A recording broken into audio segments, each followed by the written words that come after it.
चुनाव से ठीक पहले विपक्षी गठबंधन के स्पीकर पद के कैंडिडेट के सुरेश ने बड़ी बात कही। के सुरेश ने कहा इस चुनाव में जीत या हार अहम नहीं है। के सुरेश ने कहा इस चुनाव में एक परंपरा को खत्म किया गया है।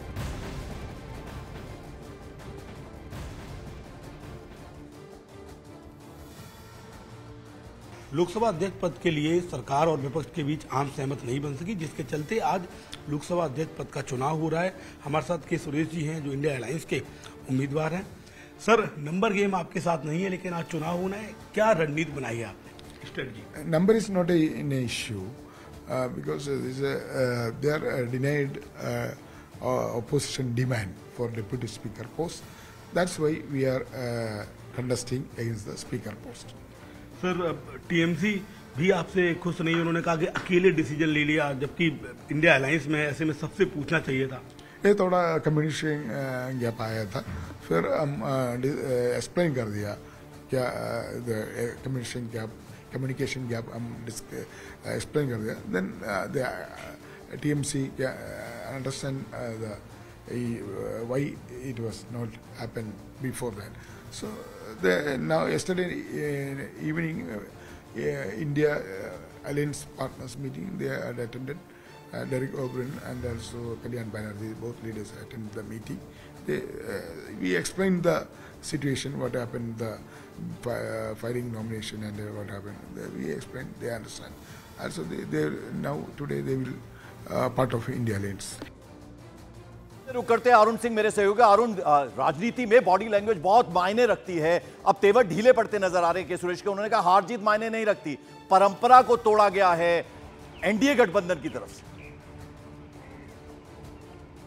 देखिए, जब कैंडिडेचर उनका फाइल हो रहा था तभी इंडिया गठबंधन को पता था कि वो हारने वाले हैं, जीतने वाले नहीं हैं। अगर जीतने वाले होते तो सरकार उनकी होती, संख्या बल उनके पास नहीं, हारना ही है। लेकिन सैद्धांतिक लड़ाई की बात कर रहा है इंडिया ब्लॉक कि भाई आप उपाध्यक्ष के पद पर एक आश्वासन क्यों नहीं दे सकते कि हाँ ठीक है, अध्यक्ष पद पर आप हमारा समर्थन करिए परंपरा के मुताबिक, और उसी परंपरा के मुताबिक विपक्ष की तरफ हम दे देंगे उपाध्यक्ष का पद। वो बात नहीं कह रहा है सत्ता पक्ष, वो कह रहा है जब चुनाव होगा तब देखा जाएगा।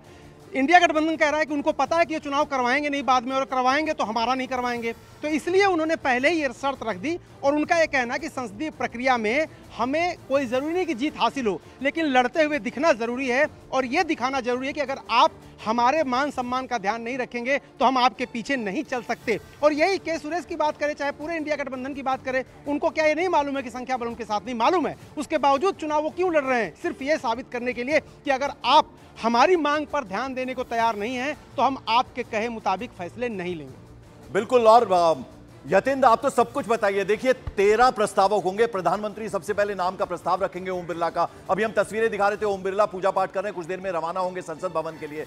जरा ये बताइए, अभी किरण रिजिजू ने जो बात कही है, जो बयान दिया, वो काफी अहम है। उन्होंने कहा कि अभी भी हम बात करेंगे, विपक्ष से बात करने को तैयार है, यानी वो चाहते हैं कि निर्विरोध चुनाव हो।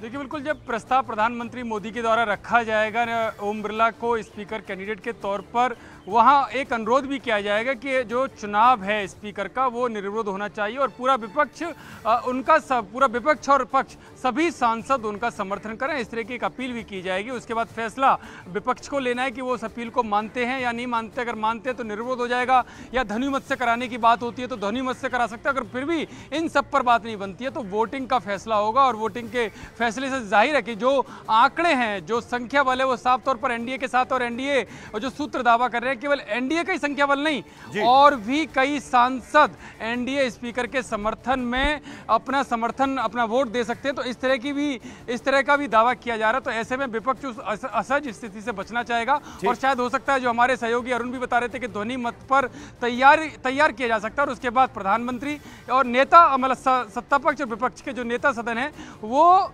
दोनों जो जीते हुए उम्मीदवार यानी कि कैंडिडेट के तौर पर जो ओम बिरला, उनको उनके आसन पर ले जाएंगे, चेयर पर ले जाएंगे, और वहां तक वो उसका पदभार ग्रहण करेंगे, और जो प्रोटेम स्पीकर है वो उस वक्त उस कुर्सी को छोड़ देंगे। चलिए, जैसे ही 11 बजेंगे फिर से लौटेंगे यतेंद्र आपके पास। फिलहाल आपका शुक्रिया, अरुण सिंह आपका भी, और अमित पांडे, आप तीनों का बहुत बहुत शुक्रिया। तो आज लोकसभा के इतिहास में निर्विरोध स्पीकर चुनने की परंपरा टूटने के लिए बीजेपी ने कांग्रेस को जिम्मेदार ठहराया है, तो वहीं कांग्रेस ने बीजेपी पर आरोप लगा दिया कि उसे लोकतंत्र पर विश्वास नहीं है।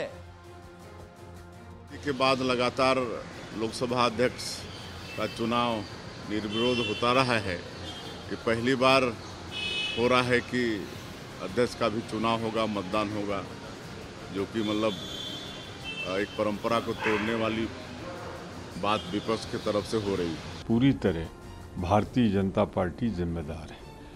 उसकी सत्ता लिप्सा, लोकतंत्र को बुलडोज करना, जो उसकी नीति और नियत है, उसकी वजह से चुनाव हो रहा है। अड्डा परंपरा का पालन होता अगर, जो ट्रेडिशंस हैं, जो नॉर्म्स हैं, तो स्पीकर पद भाजपा को जाता निर्विरोध और डिप्टी स्पीकर पद जाता कांग्रेस और इंडिया गठबंधन को।